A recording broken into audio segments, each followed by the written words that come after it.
Right now, a federal courtroom in Texas has just delivered a ruling so devastating, so morally clear, and so legally explosive that it has sent shockwaves through the Department of Homeland Security, the White House, and every immigration enforcement agency across the United States. A federal judge did not simply rule against the Trump administration. He excoriated them. He dismantled their legal arguments piece by piece. He documented cruelty. He cited negligence. And then he did something that has ignited a firestorm across the nation. He ordered the immediate release of a 5-year-old child named Liam, who has been held in federal custody for 471 days, without his parents, without legal justification, and without basic human dignity. This is not a policy dispute. This is not a border debate. This is a federal judge concluding that the United States government violated the constitutional rights of a child so egregiously that continued detention constitutes irreparable harm. And the language the judge used was not cautious. It was not measured. It was furious. The ruling describes Tay's conduct as morally bankrupt, legally indefensible, and a stain on American justice. Those are not my words. Those are the words of a federal judge in a formal court order. And tonight, Washington is scrambling. Tay's leadership is in emergency meetings. The White House is issuing statements. Lawmakers are demanding investigations. Advocacy groups are filing emergency motions in dozens of other cases. Because if this ruling stands, it does not just free one child. It exposes a system that has detained thousands of children, a system that has separated families without documentation, a system that has ignored court orders, violated due process, and operated in the shadows for years. Stay with me, because what you are about to hear explains why this case became the breaking point, why this judge ruled the way he did, why DHS is now facing contempt charges, and why the next 72 hours could force the entire immigration detention system into a constitutional reckoning. And before we go any further, make sure you are subscribed. This story is exploding. It is escalating by the hour. And what comes next will not slow down. What happened inside that courtroom was not a routine immigration hearing. It was a reckoning. For nearly 8 hours, the judge sat through testimony, reviewed evidence, and listened to arguments from government attorneys. And by the end, he had heard enough. Not just enough to rule, enough to act with moral urgency. The case centers on a 5-year-old boy named Liam. He was separated from his parents at the U.S.-Mexico border in March of 2023. Not because his parents were criminals, not because they posed a threat, but because of a policy decision made thousands of miles away in Washington. A decision that treated human beings like case numbers and children like administrative inconveniences. Liam's parents were detained separately under Title 42 emergency health protocols, then deported before they could challenge the separation. Liam was placed in federal custody under the supervision of the Office of Refugee Resettlement. He was 3 years old at the time. He spoke no English. He had no legal representation. He had no understanding of what was happening to him. For 471 days, Liam lived in a facility designed for temporary shelter, but operated like indefinite detention. He slept in a room with 12 other children. He had no privacy. He had no stability. He had no family. Court records show that Liam asked for his mother every single day. Every single day he was told she was not coming. And here is what broke the case wide open. The government could not explain why. When the judge asked Jess attorneys to justify the continued detention, they could not provide a legal basis.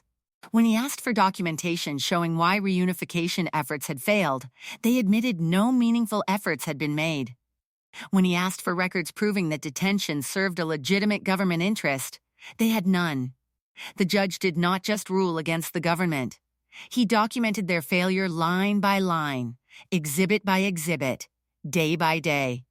And what emerged was a portrait of systemic neglect so severe that it crossed from policy into violation. This was not a mistake. This was not bureaucratic delay. This was a decision to detain a child indefinitely, without legal authority, without parental contact, and without accountability. And the judge made it clear. That ends now.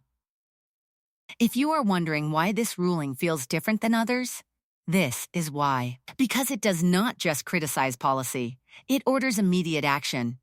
And it does so with language that leaves no room for appeal delays, legal maneuvering, or government stalling. Stay with me, because the judge's written opinion is where this case transforms from a single ruling into a weapon that advocates are already using in courtrooms across the country.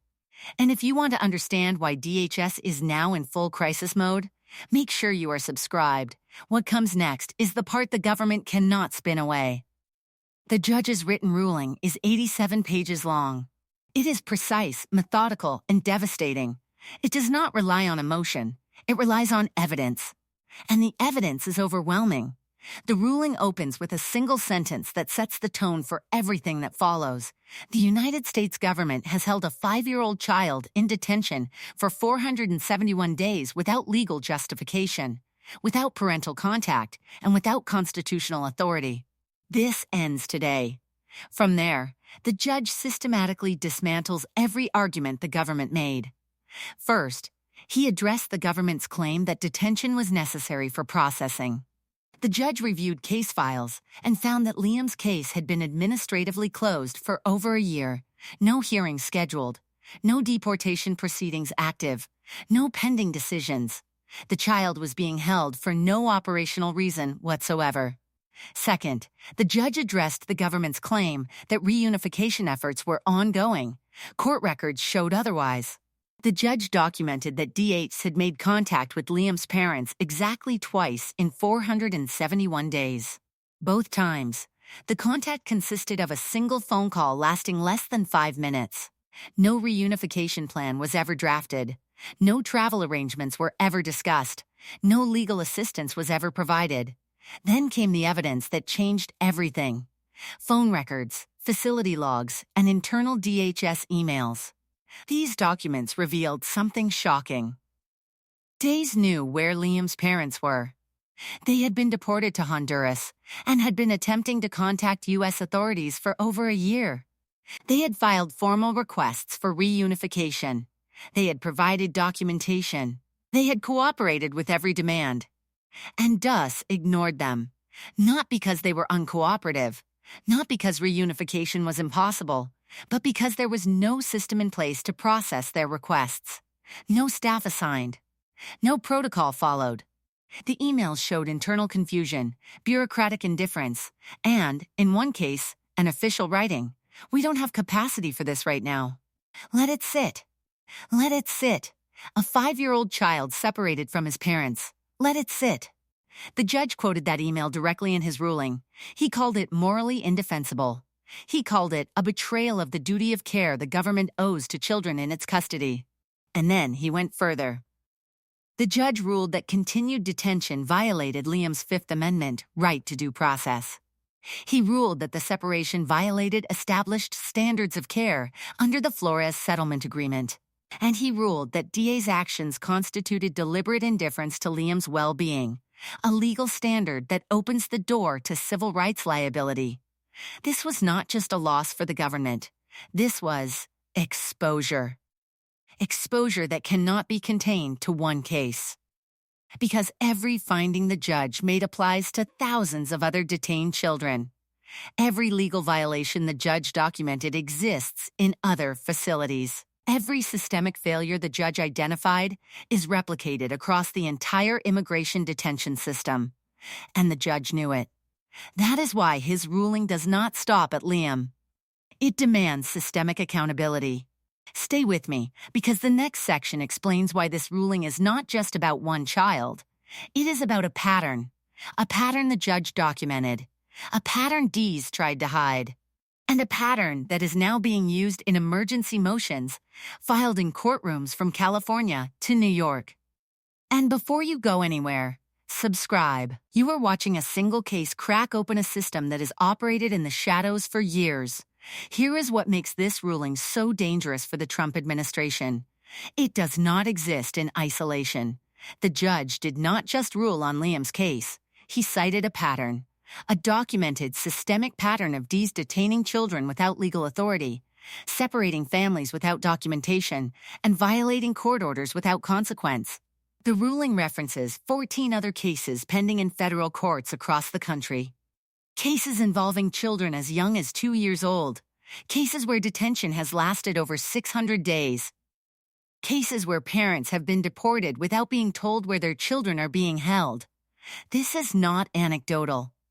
This is systemic. And the judge made that explicit. He wrote, "The evidence before this court suggests that Liam's case is not an outlier. It is representative of a broader failure within DHS to comply with constitutional and statutory obligations regarding the detention of minors." That language matters. Because once a federal judge declares that a pattern exists, other courts pay attention. And they are.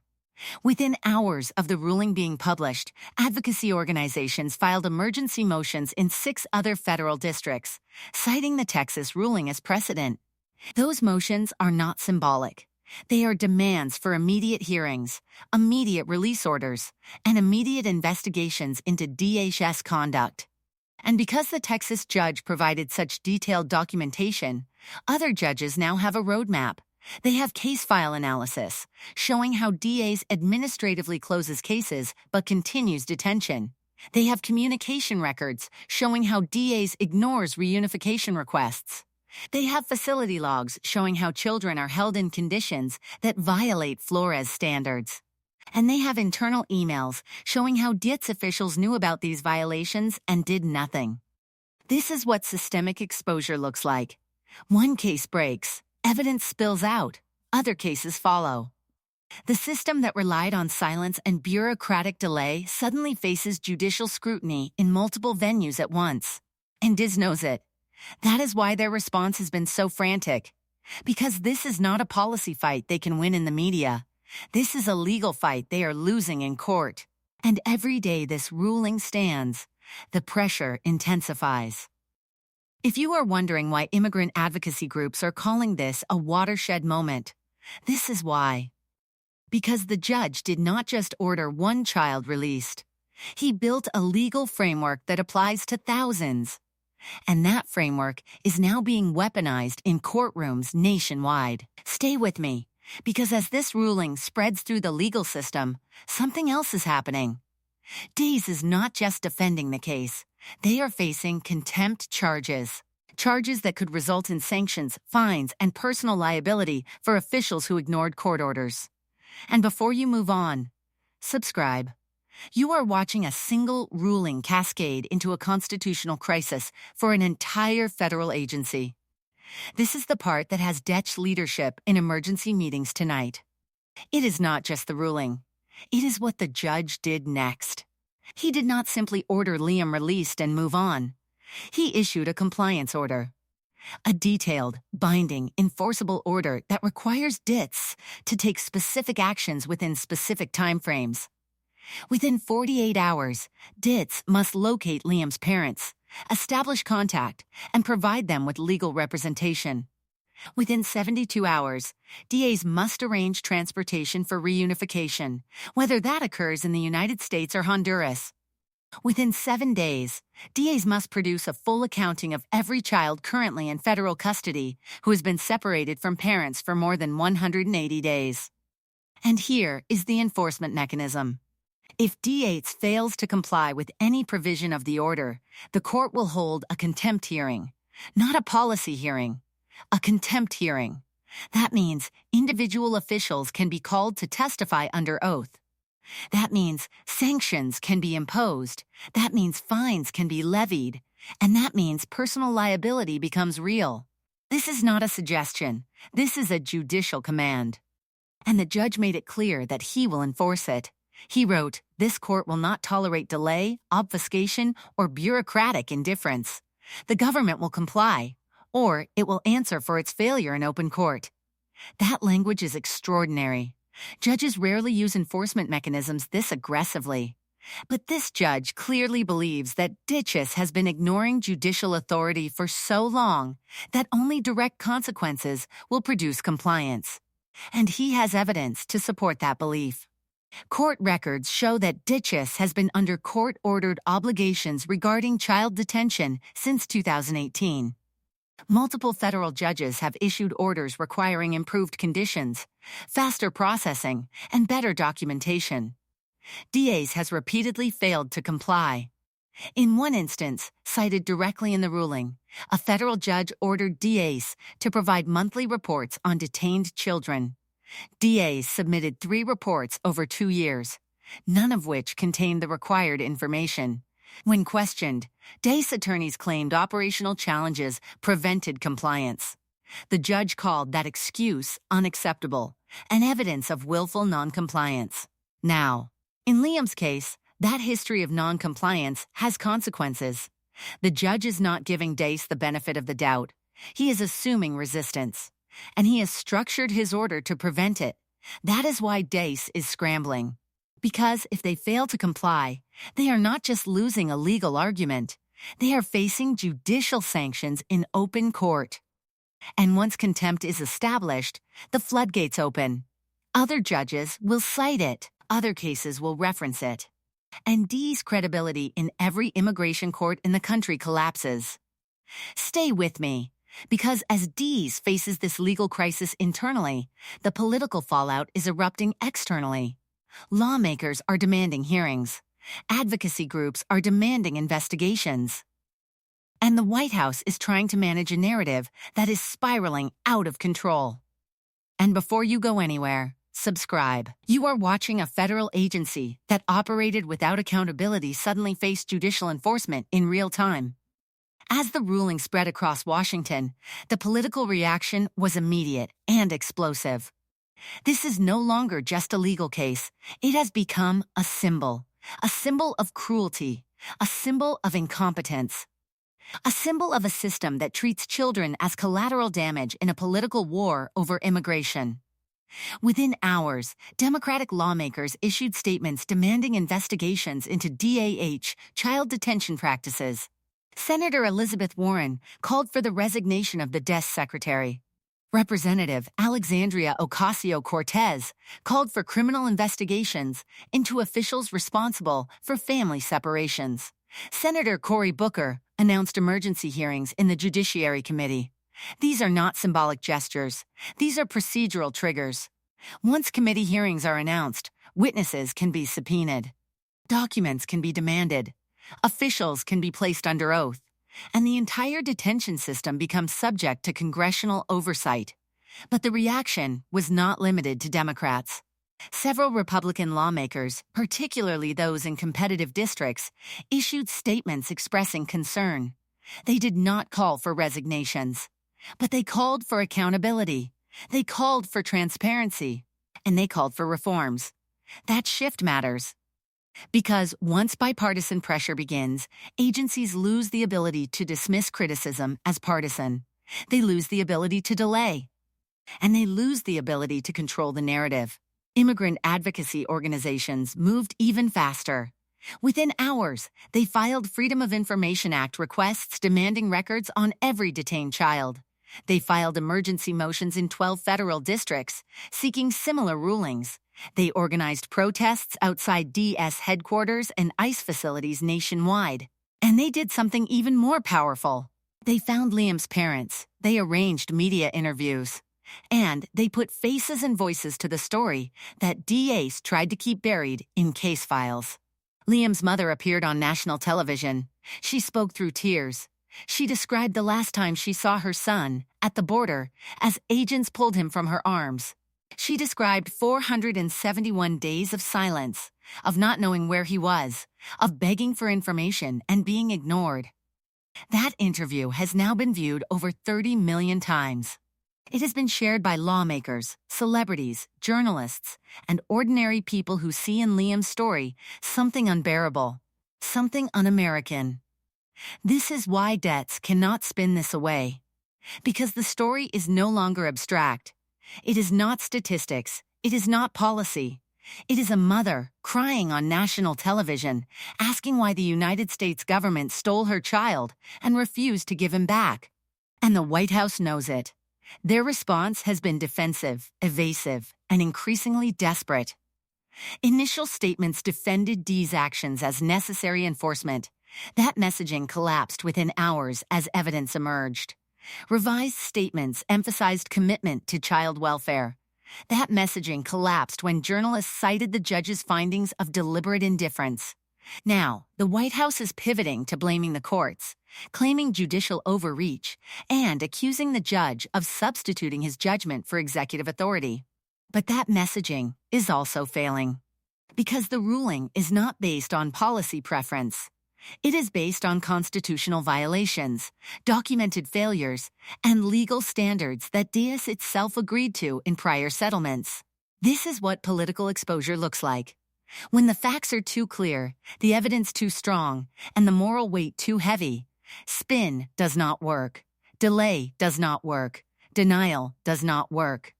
Stay with me, because as the political firestorm intensifies, something even more significant is happening in courtrooms across the country. Other judges are ruling. Other children are being released. And the system that operated in the shadows for years is now being forced into the light. And before you move on, subscribe. You are watching a single case become a catalyst for systemic change. And what happens next determines whether that change is real or temporary. This is where everything accelerates. Because the judge in Liam's case did not act alone. And the ruling did not happen in isolation. Over the past 96 hours, 4 other federal judges have issued similar rulings. 4 other children have been ordered released. 4 other cases have documented the same pattern of DHS neglect, indifference, and constitutional violations. This is not coincidence. This is coordination. Not coordination between judges, but coordination between advocacy organizations. They identified the strongest cases. They filed in the most favorable jurisdictions. And they used the Texas ruling as a template. The result is a cascade. One ruling validates the next. One release order strengthens the next. One set of findings becomes precedent for the next. And suddenly, what looked like an isolated case becomes a pattern too clear to deny. DHS is now defending 5 active cases in 5 federal districts, all with similar facts, all with judges asking the same questions. Why are these children still detained? What legal authority justifies continued separation? What efforts have been made toward reunification? And in every case, DHS is struggling to answer. Because the honest answer is the one they cannot say in court. The children are detained because the system does not prioritize reunification. The separations continue because there is no accountability. The violations persist because until now, no one forced compliance. That era is over. The courts are forcing compliance. And every ruling makes it harder for DHS to defend the next case. Beyond the courtrooms, this is also becoming a legislative issue. Senator Cory Booker has announced that the Senate Judiciary Committee will hold emergency hearings within 10 days. The hearing will focus on DHS child detention practices, compliance with judicial orders, and accountability for officials who ignored legal obligations. Witnesses will include DHS officials, former detention facility staff, child welfare experts, and parents who have been separated from their children. This is not a symbolic hearing. This is an investigative hearing, and it will be conducted under oath. That matters. Because once testimony is given under oath, contradictions become perjury, evasions become obstruction, and claims of ignorance become indefensible when documents prove otherwise. DHS leadership knows this. That is why they are scrambling to produce records, to draft explanations, and to prepare witnesses. But the problem is simple. The facts do not support their narrative. The evidence does not justify their actions. And the pattern is too consistent to blame on isolated mistakes. This is what accountability looks like when it finally arrives. Not slow, not gradual, but compressed. Because once the system activates, once courts rule, once Congress investigates, once media focuses, delay is no longer an option. Stay with me, because the final phase is already beginning. Reunification. The moment when Liam, after 471 days, will finally see his mother again. And that moment is not just about one family. It is about what happens when the machinery of justice finally forces the machinery of government to obey. And before you go anywhere, subscribe. You are watching a constitutional system activate under pressure. And what comes next is where process becomes human. This is the part that will define this moment. Not the legal arguments, not the political battles, but the reunion. Because in 48 hours, if the court order is enforced, Liam will be reunited with his parents. And that reunion will be documented, broadcast, and remembered. This is not just resolution. This is proof. Proof that the system can still work. Proof that judges still have authority. Proof that the rule of law can still force the government to correct course, even when it does not want to. But it is also a reminder of what should never have happened. A reminder of 471 days that cannot be returned. A reminder of a system that treated a child like a case file until a judge said enough. The judge's final words in his ruling captured this perfectly. He wrote, "Liam is 5 years old. He has spent 1/3 of his life in federal detention without his parents, without justification, and without mercy. This court cannot undo that harm, but it can and will end it." Effective immediately, Liam is ordered released. Reunification will proceed, and this government will answer for how this was allowed to happen. That is not legal language. That is moral language. And it reflects something deeper than procedure. It reflects a judge who understands that law without humanity is just power. And power without restraint is tyranny. This ruling is not the end. It is the beginning. The beginning of investigations. The beginning of accountability. The beginning of reforms. And, for thousands of other children still detained, the beginning of hope. If you want to follow what happens next, as reunification proceeds, as hearings unfold, as other cases advance, make sure you are subscribed. Because this story is not over. It is accelerating. And what happens in the next 72 hours will determine whether this moment becomes a turning point or just another headline. This is not politics. This is justice. And tonight, for the first time in 471 days, Liam will know that he is going home.